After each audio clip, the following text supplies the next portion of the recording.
Okay, folks, decided to make a video today about a weed eater carburetor. I've got this Boland's weed eater. It's a BL160 25cc. Had this weed eater for a long time and it's never really run right, but I've just dealt with it because most of the weed eating I do is just trimming, and it only takes me just 10 or 15 minutes to do it, and I've just struggled with poor performance from this thing for years. Recently I've moved, and now I've got a little more weed eating to do most of the time when I cut my grass, so I've decided I need to make this thing run better. It has a Walbro carburetor on it. Let me see some of these numbers on here. You can read that or not.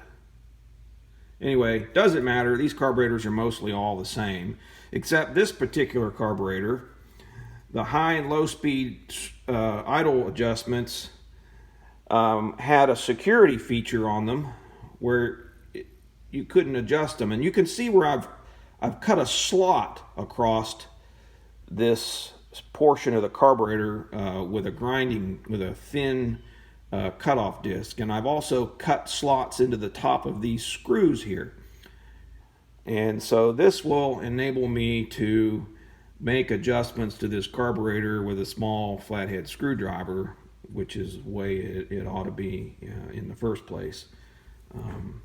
They make these things this way so that the average person doesn't have the tools or the ability to make adjustments to it for whatever stupid ass reason. Probably to cause them to take it to a repair shop or the dealer to get adjusted where they can get some more of your money.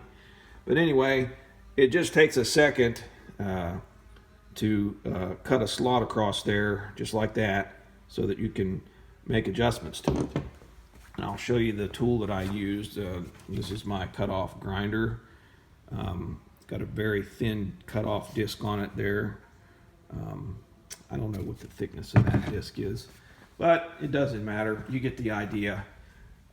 Just be careful when you're doing it. And those screws are steel, so there will be some sparks produced. You want to make sure you don't have any gasoline present when you do it. But there it is. Pretty simple. Hope this helps somebody.